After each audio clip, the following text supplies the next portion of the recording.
día y vamos a continuar con capilaria hepática o capilaria filipensis. Esta es una infección muy rara. El diagnóstico es un poquito complejo porque casi siempre el parásito se ubica en el hígado, en los conductos hepáticos, se forman granulomas. Entonces, cuando se diagnostica, se pueden observar los granulomas y pueden confundirse con ascaris, con granulomas formados por ascaris o granulomas formados por estolítica o por cualquier otra cosa menos por capilaria. Es un parásito de la misma familia de Trichuris. Como les decía, es más escaso, es más raro. La enfermedad casi siempre se presenta por la ingestión de carne de pescado o lombrices de tierra, lombriz californiana, de esta que se utiliza ahora mucho para producir carne de hamburguesa y esto, o por el consumo de hígado de mamíferos, de res, de cerdo, de cabro, no sé, de cualquier, depende de los gustos, pero en especial pues del ganado bovino. Hígado que esté crudo, mal cocido y que contengan en su interior huevos embrionados de capilaria. Ya es generalmente la forma más frecuente de infección. El huésped definitivo pueden ser cualquier mamífero, en este caso pues el hombre entra como un huésped definitivo. Entonces, como les decía, la forma más frecuente de infección es por la infección de lombrices, de lombrices o de pescado, pero también nos podemos infectar por el consumo de estos hígados que contengan estos huevos. Generalmente estas infecciones, como les decía, pueden pasar desapercibidas, pasan asintomáticas sin ningún tipo de problema. La sintomatología se asocia a la formación de granulomas en el hígado, ¿sí? Cuando el parásito llega al hígado y la hembra comienza a depositar huevos en el hígado, que puede complicar las condiciones de salud del paciente, produciendo hepatomegalia, náuseas, vómitos, alteraciones de la función hepática, siempre una alta eosinofilia, puede haber daño del tejido hepático,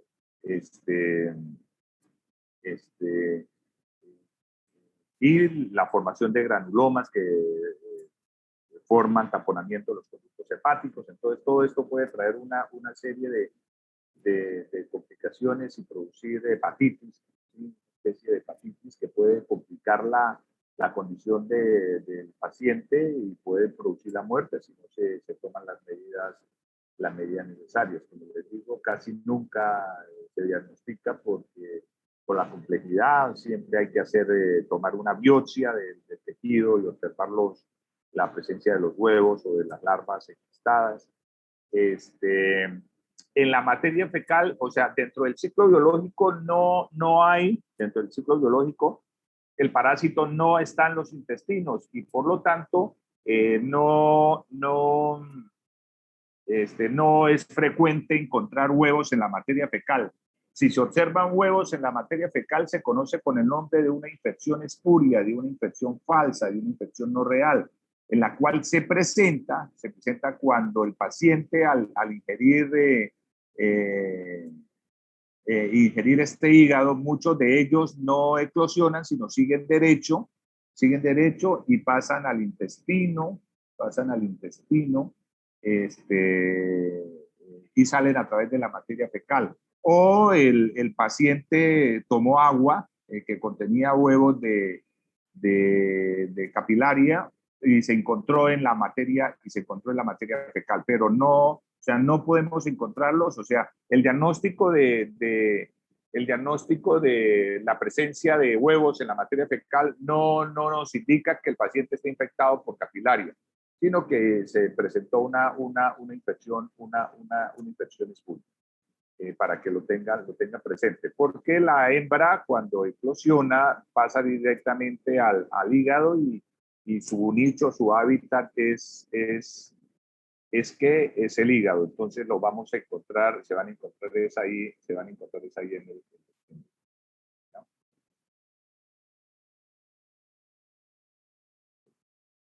¿No?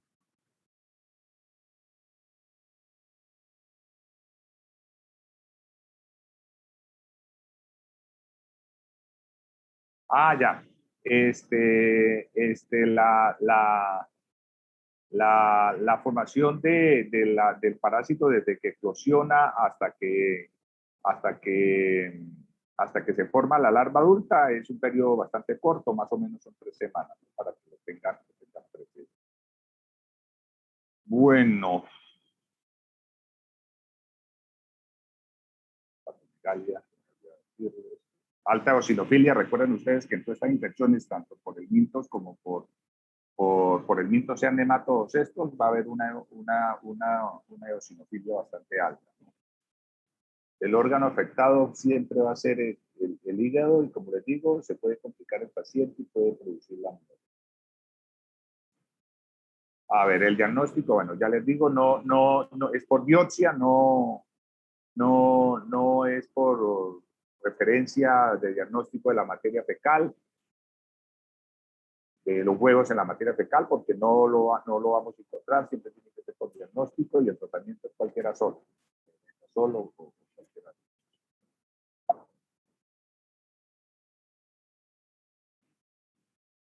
Y ahora,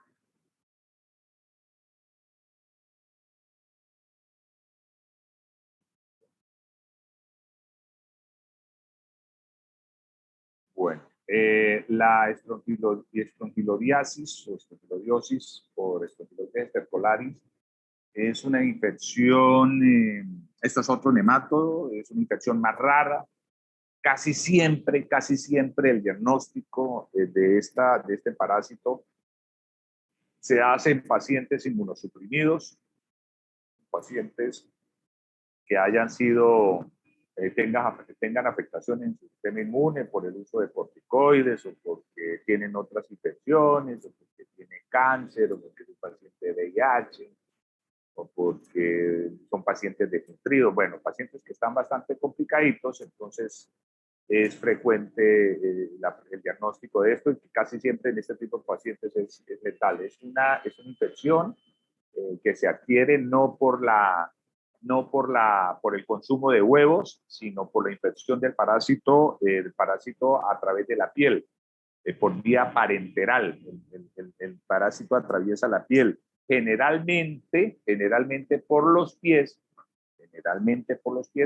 pero por cualquier parte, digamos, en los niños, si están sentados en la tierra, si están sentados en la tierra o acostados, generalmente lo más frecuente de estas infecciones se realiza por los pies y por las nalguitas, por los glúteos, que cuando los niños están sin ropita sentados sobre la tierra, es que se presenta este tipo de infección. Cuando se hace el diagnóstico, y lo digo porque generalmente la literatura dice que en el diagnóstico se observan son larvas rhabdítidas, ¿sí?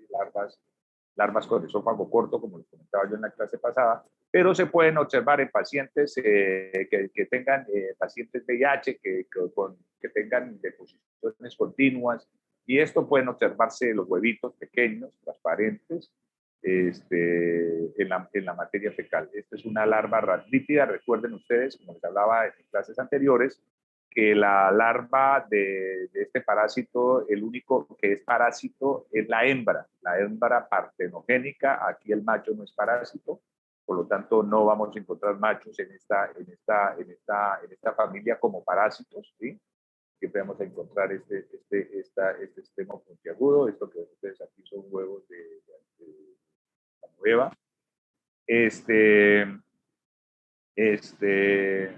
Tienen un esófago cilíndrico y, como les decía, los huevitos son transparentes. En el momento en que la hembra pone los huevos rápidamente, en un término de 2 horas más o menos, este huevo ya está alarmado y eclosiona. Por lo tanto, por eso es que es tan difícil encontrar estos huevos en un paciente, en la materia fecal de un paciente. Generalmente la enfermedad pasa de curso asintomático, no se generan mayores problemas, solamente, como les decía, en pacientes que estén sensibilizados, pueden presentarse pacientes que estén con algún complicación del sistema inmunológico, pues se puede complicar y se puede complicar bastante, que como les decía, puede llevar a la muerte del paciente. En términos generales, al hablar de la clínica general, hay una característica especial que yo les comentaba en la clase pasada cuando vimos tochocara. ¿Se acuerdan que hablábamos de larva migrans? Aquí también se presenta alguna especie de larva migrans, que se conoce como larva currens o larva corredora, en pacientes sensibilizados que han estado ya infectados con este parásito y que reinciden en esta infección. Pues se genera una respuesta rápida del sistema inmune y la larva comienza a migrar, larvas de fase L3. Aquí las larvas se dividen en 5 fases, L1, L2, L3. L3, que es la fase invasiva, es la forma a través de la cual puede atravesar la piel.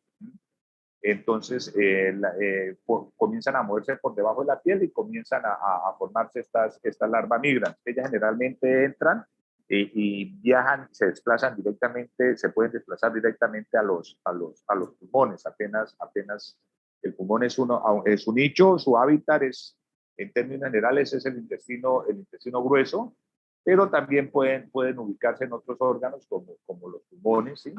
Donde generan varias complicaciones. Entonces podemos encontrar manifestaciones cutáneas en el mismo momento en que la hembra partenogénica en fase T3, L3 atraviesa la piel, va a formar una dermatitis y complicaciones. ¿Sí? Profe, me dijo que vive en el intestino grueso. Es que tengo entendido que el nicho, el tropismo de este es más por el intestino delgado, por duodeno. No, claro. O sea, es que como les decía, el nicho de ellos es, ellos siempre van a llegar al intestino delgado, pero ellos después del intestino delgado pasan al intestino grueso, atraviesan, que viene una de las principales complicaciones que se presenta por esta infección en los organismos sensibilizados, es que ellos apenas atraviesan las paredes, llegan al intestino grueso, se rodean de materia fecal, esa materia fecal con bacterias rodean la cutícula y quedan pegadas en las paredes de la hembra. Apenas atraviesan las paredes intestinales, migran, pueden llegar a los pulmones, pueden llegar al corazón, pueden llegar al cerebro con estas bacterias. Entonces, generalmente, una de las principales complicaciones que se presentan es por eso. Pero como en todos los parásitos, el primer sitio de llegada es el intestino grueso, ¿sí? Ahí los huevos se eclosiona, la hembra comienza a madurar, comienza a producir huevos, a eliminar huevos y comienza a moverse, ¿sí? Comienza a moverse y llegan al intestino grueso. Y de ahí atraviesan esas paredes y, como les digo, pueden llegar a cualquier parte por vía hematógena, pueden llegar a cualquier parte del cuerpo con las complicaciones que ya les digo, ¿vale? Listo, bueno, profe, gracias. Listo. Entonces, pueden generar 3 tipos, manifestaciones cutáneas y pulmonares, que son las más frecuentes, pero de igual forma, cuando llegan al intestino, sí, pueden generar un cuadro intestinal que puede ser leve, con dolores abdominales, puede ser moderado, con diarrea, náuseas, vómitos, el paciente comienza a bajar de peso, ¿sí? O con un cuadro intestinal grave, ya que ya comienzan a formarse úlceras en el colon, ¿sí? La carga parasitaria es muy alta. Aquí es cuando comienza a complicarse estos pacientes. En los niños se puede producir anemia, ¿sí?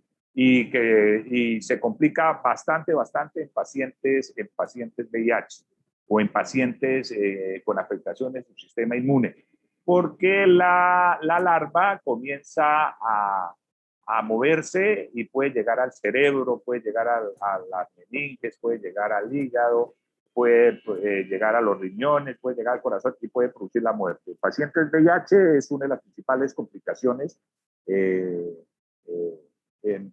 por ese tipo de larva, de parásito. Con otra característica, la larva generalmente puede estar puede durar hasta 30, 35 años en el huésped sin generar ningún tipo de clínica y permanecer ahí escondida, sin generar mayores problemas, sin generar mayores complicaciones.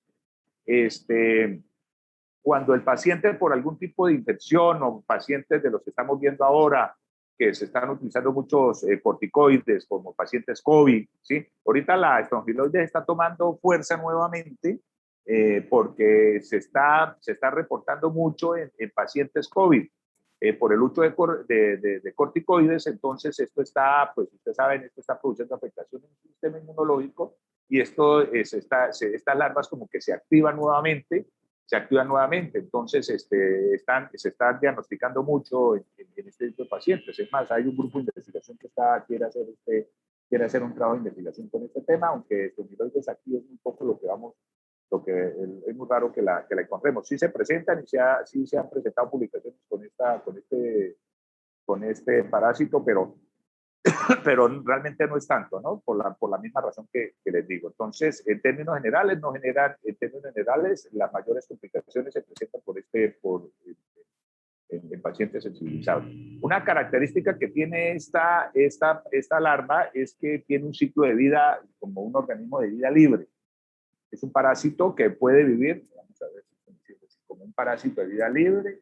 Son larvas rhabdítidas, es decir, larvas cortas con un esófago corto, un esófago para vivir como un organismo de vida libre. En esta situación hay macho y hembra, ¿sí? Hay macho y hembra. Viven como organismos de vida libre normal, se alimentan de otras larvas, se alimentan de algas, de otros protozoos, cosas así por el estilo, sin mayores afectaciones. ¿Qué pasa? Que cuando el huésped humano, la larva rhabdítida ve que hay condiciones y encuentra un huésped humano, ella rápidamente comienza a presentar cambios fisiológicos, ¿sí? Y comienza a modificar su esófago, ¿sí? Y se transforma en una larva filariforme. Que tiene un esófago y una estructura adaptada para poder penetrar la piel. Como les decía, penetran la piel, llegan al intestino, pueden llegar al intestino y rápidamente se mueven para los pulmones, que es el sitio donde mejor es como el sitio donde mejor se adapta la hembra. Entonces llegan a los pulmones donde generan una de las principales complicaciones que se presentan a nivel pulmonar. Cuando la hembra que se ubica en el intestino, porque no todas hacen todo este recorrido, las hembras que se ubican en el intestino y comienzan a producir huevos, como les decía, a las pocas horas de producir estos huevos, la hembra elimina los huevos que en 1 o 2 horas salen las larvas rhabdítidas, ¿sí? Y estas larvas rhabdítidas pueden tomar 2 caminos, que es uno de los principales problemas en pacientes con el sistema inmune afectado, en pacientes VIH, que pueden producir autoinfección. Es decir, la hembra no necesita salir al medio exterior, sino que nuevamente comienzan a madurar dentro de las paredes del intestino, comienzan a madurar en las paredes del intestino y comienzan y maduran nuevamente y pueden iniciar nuevamente el ciclo sin necesidad de salir. Esto en pacientes VIH, ¿ya? En pacientes con el sistema inmune afectado. Entonces, esta es una de las principales complicaciones porque la carga parasitaria, aquí se presenta algo que se llama la hiperinfección, que es uno de los principales problemas que se presentan en este tipo de pacientes, donde la carga de parásito aumenta muchísimo y los pulmones pueden llenarse de larvas, el corazón, el cerebro, el hígado, el riñón, bueno, con afectaciones bastante complejas, ¿sí?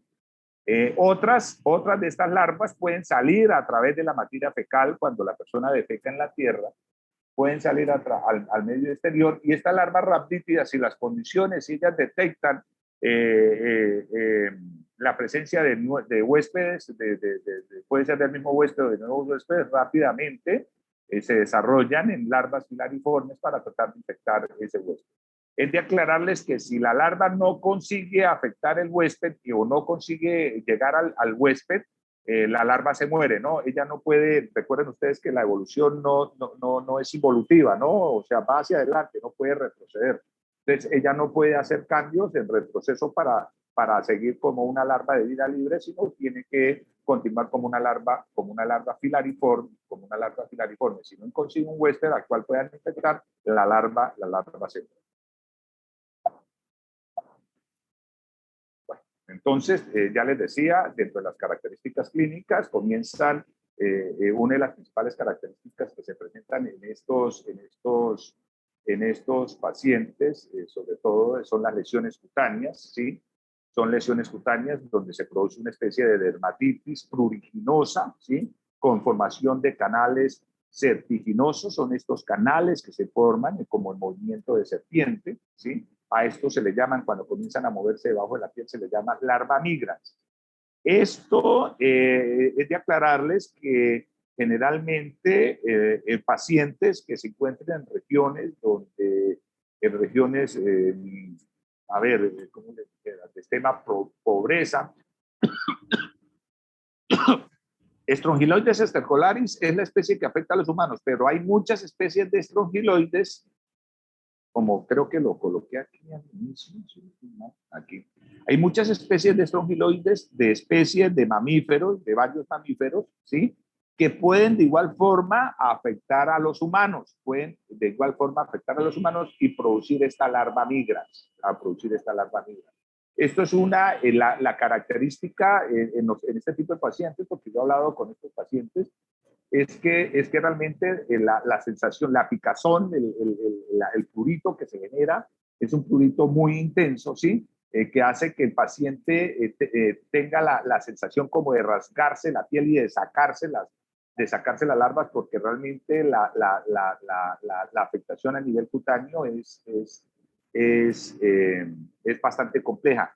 Y lo que complica el paciente, porque estos pacientes, pues de tanto rascarse, pueden producir coinfecciones y pueden generar lesiones conocidas como lesiones urticariformes, ¿no? Que generalmente son de tipo alérgico. Entonces, este tipo de esto es una de las principales complicaciones en este tipo de pacientes, pero que se presenta, como les decía yo, en pacientes sensibilizados, en pacientes que ya han sido infectados por este tipo de infectación.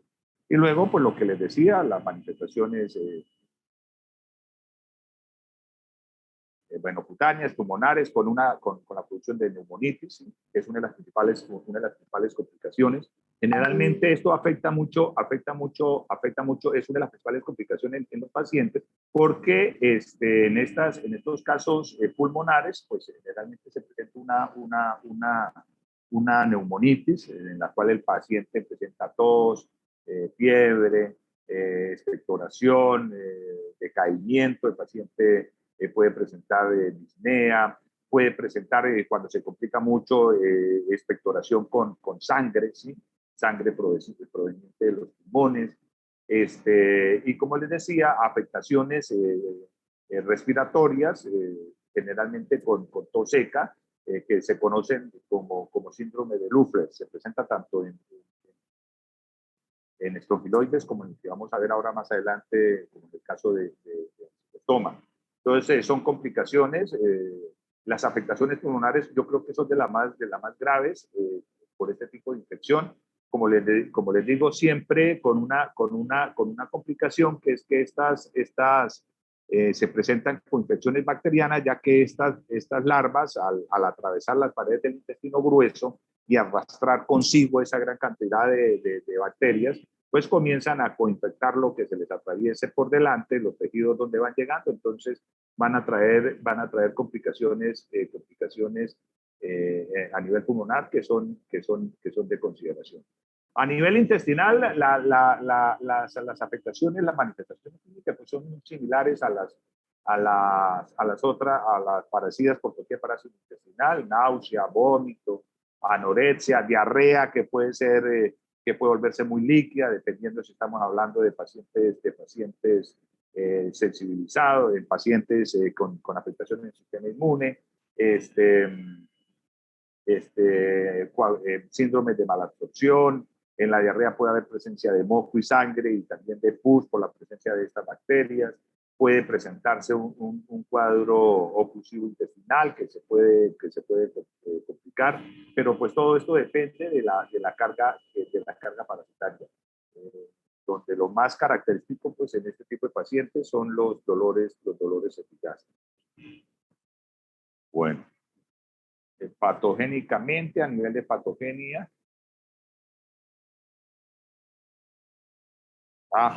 como les decía, pueden llegar al corazón, pueden llegar al cerebro, pueden llegar al hígado, pueden llegar al riñón y complicar bastante el paciente, tanto que puede producir la muerte en este tipo de pacientes.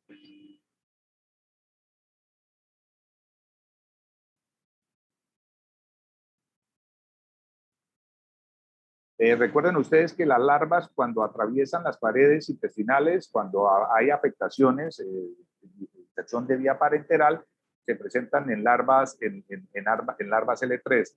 Aquí estamos hablando de larvas L1, que son las que se presentan, las larvas ratiformes, que se forman cuando se presenta la autoinfección, ¿no? Estas larvas pueden traer complicaciones a nivel de afectaciones en las células intestinales, ¿no? Que puede complicar bastante el proceso infectivo del paciente.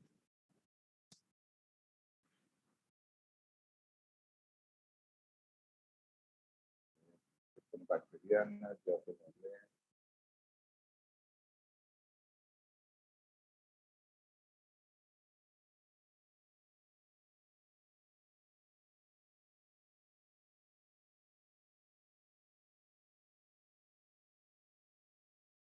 periodo prepatente un mes, ¿no? Y lo que les decía, pueden durar hasta 35 años y pasar asintomáticas a la espera de que algún tipo de infección en el huésped cambie las condiciones del huésped y se activan, ¿no?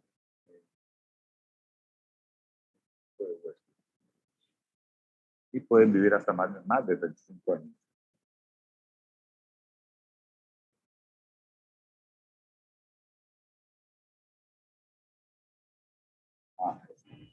Entonces, pueden producir obstrucción, pueden producir afectaciones de las vías biliares, inflamación de la vesícula, inflamación de los conductos hepáticos, pueden producir pancreatitis y lo que les comentaba, síndrome de hiperinfección, ya que esto se presenta en pacientes con afectaciones de su sistema inmune, donde hay una hiperinfección, donde hay una las hembras no salen a través de la materia fecal, sino se produce una autoinfección, vuelven, ingresan al cuerpo en fase L1 y comienzan a madurar y a atravesar las paredes intestinales. En pacientes VIH, de mucho cuidado. En pacientes VIH, este tipo de parásitos pueden matar el huésped, pueden producir un choque y pueden matar el huésped, entonces es de mucho cuidado. El diagnóstico, a ver. El diagnóstico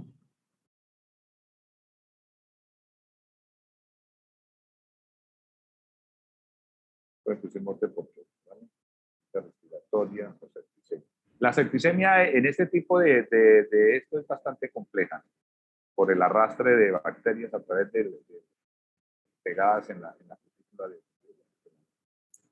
el diagnóstico coprocultivo, análisis coprológico, donde se puede observar generalmente las larvas, pero también se pueden observar los huevitos, ¿sí? En pacientes VIH, pacientes SIDA, se puede observar el manejo farmacológico es con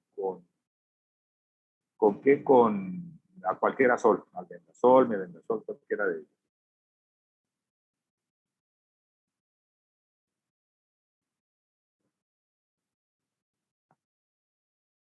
Los anquilostomas, la anterior se llamaba estrofilodiasis o estrofilodiosis, esta enfermedad se llama anquilostomiasis o geohelminthiasis, también se la conoce como así. La enfermedad es anquilostomiasis o geohelminthiasis, no ursinari, ¿cómo es que le llaman? Ay, hombre,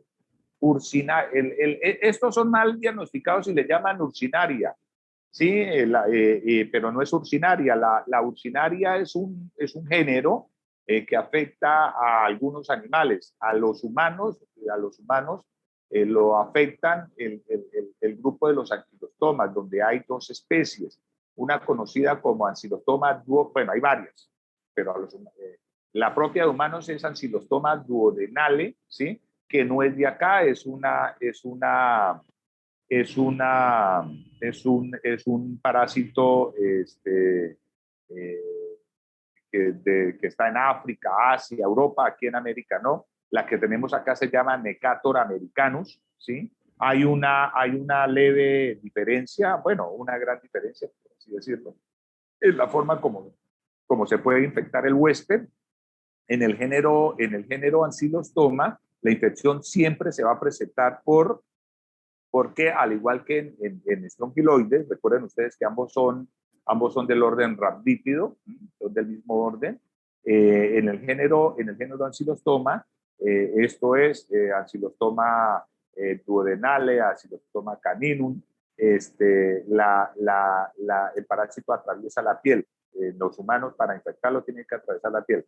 En el género Necator, el paciente se puede infectar porque el parásito atraviesa la piel, o en algunos casos se han reportado que se ha infectado por la ingestión de huevos embrionados de Necator. ¿Listo? Entonces, la enfermedad se llama así, anquilostomiasis o geohelminthiasis.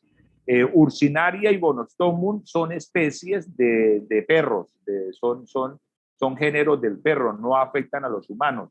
Existe una especie que se llama Ancylostoma caninum y Ancylostoma brasilensis, que son especies del perro que afectan el perro, pero que si el hombre se les atraviesa en su camino pueden producir larva migrans, es otro tipo de larva migrans, pueden producir larva migrans en el huésped humano, pero no por ursinaria ni por bonostomum. Ursinaria y bonostomum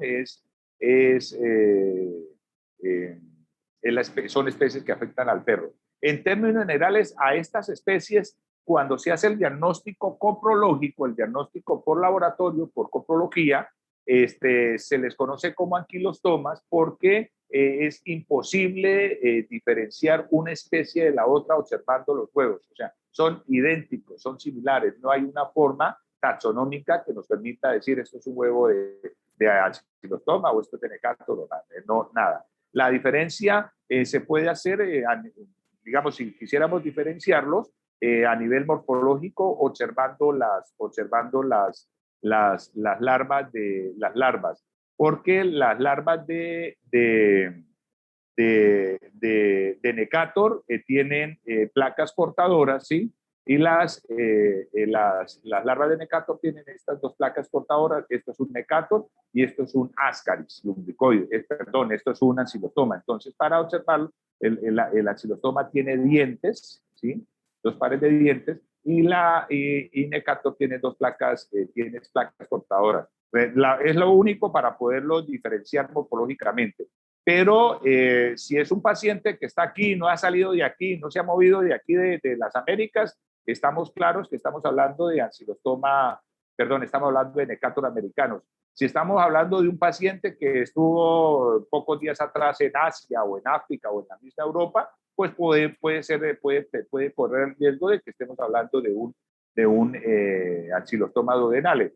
Pero como le digo, sería lo único que usted se quiere quitar de encima el que le atormenta no saber si es ancilostoma o Necator. El manejo farmacológico es el mismo, la clínica es la misma. Bueno, puede cambiar un poquito. Generalmente, una de las principales complicaciones que tiene esta enfermedad es la anemia, porque es que estos parásitos, cuando se adhieren a las paredes intestinales, secretan una enzima que es anticoagulante, es decir, no permite que la herida se cierre. Entonces el parásito siempre el huésped siempre va a estar desangrándose, y una de las principales, por eso a esta enfermedad también se le llama anemia del minero o anemia del campesino, porque es que las personas que se presentan esta enfermedad son personas que trabajan directamente en la tierra, que entran en contacto en la tierra, como los mineros o los campesinos. Entonces son las personas que más afectaciones, más fácilmente se pueden afectar, y por eso se conoce así. El volumen de sangre que consume el ancilostoma es un poquito más alto que el volumen que consume Necator. O sea, come más ancilostoma que tiene cato. Entonces ellos después de alimentarse siempre se van a presentar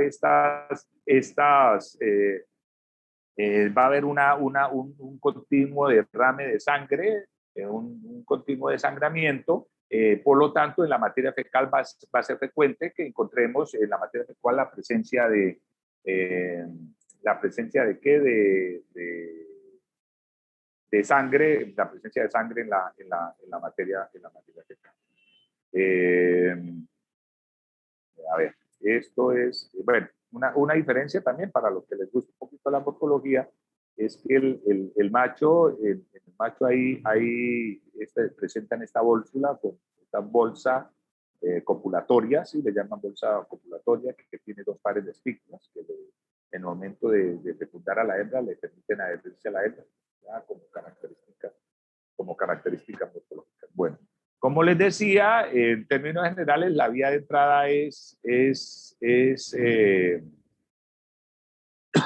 parenteral, es a través de la piel, especialmente de los pies o de las manos, que son las áreas que más están en contacto con la tierra. La hembra, el huésped humano elimina los huevos, aquí sí se eliminan los huevos, que rápidamente maduran en el exterior. Entonces maduran en el exterior, esto es un huevo blastomerado y comienza a formar un huevo larvado. Esta fotografía son mías, esta foto las tomé yo. Toma un huevo larvado, ¿sí? Del cual sale una larva raptiforme, que comienza a madurar, ¿sí? Tanto macho como hembra son parásitas, aquí sí, y penetran a través de la piel. Estas tres imágenes para decirles que no tengo ni idea de esto, si es un ancilostoma. Bueno, esta foto las tomé yo en muestras tomadas en Europa, o sea que tienen que ser ancilostomas. Pero si pusiéramos estos huevos de un ancilostoma, de un hecátoro, de un duodenale o un brasilensis, es imposible, o un bonostomum o una urcinaria, es imposible determinar de qué huevo estamos hablando, ¿no? Porque morfológicamente son iguales. ¿Listo? Dentro de las manifestaciones clínicas, como les decía, casi siempre pueden pasar asintomáticas, no se generan ningún tipo de problema, cursan asintomáticas. Si ya la carga es muy alta, el número de parásitos es muy alto porque hay reinfecciones continuas o porque el paciente está un poquito inmunizado, tiene una afectación en el sistema inmune, pues puede presentarse anemia, ¿sí? Como les decía, los parásitos se adhieren a las paredes del duodeno y yeyuno y comienzan a chupar sangre, a absorber sangre y producen anemia. ¿Ya? De igual forma, las mismas clínicas, malestar general, puede presentarse dolor de cabeza, náuseas, vómitos, mareos, ¿ya? Pérdida del apetito, disminución en el crecimiento por la anemia, se puede complicar. Pues tanto que la enfermedad en algún momento determinado, si no se tienen las medidas adecuadas, puede complicar la condición del paciente y puede producir la muerte. Así como en el caso de estrongiloides, también se puede presentar una dermatitis, ¿sí?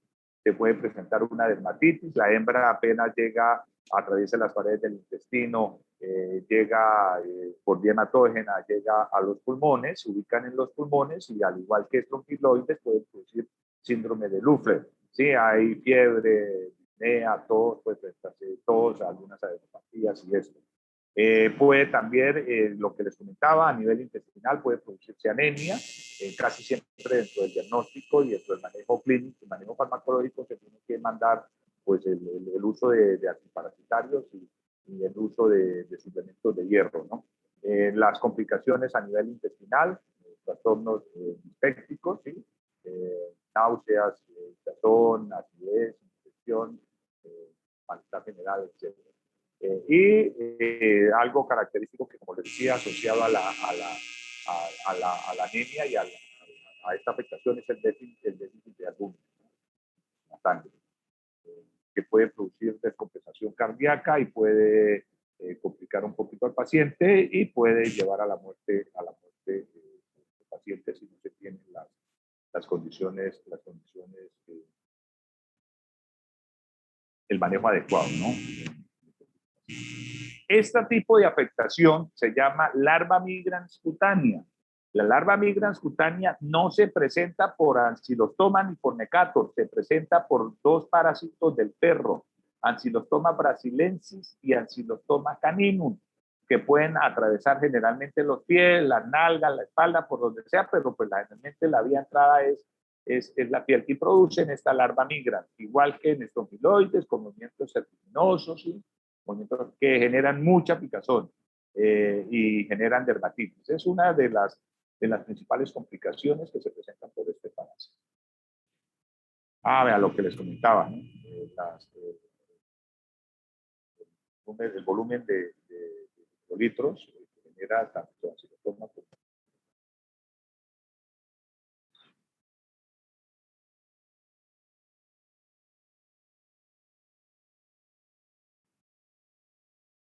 El diagnóstico, fácil por coprología, podemos encontrar huevos en la materia fecal, ¿sí? Bueno, que como les decía, se diagnostican como anquilostoma, no como ancilostomiasis, ni nada por niucinaria, ni nada por el estilo, sino se diagnostican como anquilostoma. El tratamiento es albendazol, un antiparasitario, mebendazol, cualquier de ellos, famoato de Pirantel, pero también tiene que dársele suplemento de hierro para estos pacientes, ¿ya? Por la descompensación que se presenta. ¿Listo, chicos? Cuéntenme una cosa, ¿cuándo tenemos parcial? ¿Todavía nos falta qué? ¿2 semanas? La otra creo que son, profe. ¿Ya la otra? Sí. Señor, la otra. No, la hacemos la que sigue, ¿vale? Porque necesito que en el segundo parcial entre también sexto 2, tenia y sodio nisaginata, que es lo que debe entrar para el segundo parcial. ¿Listo? Entonces no hacemos el parcial la otra, sino el lunes o martes de la que sigue. Ok, profe. ¿Listo? Listo, Bueno, profe. a la próxima arrancamos con sextos y arrancamos con tenia, ¿vale? Buena tarde y nos estamos hablando. Que estén bien. Gracias, profesor. Gracias, profe. Hasta luego. Gracias, profe. Hasta luego.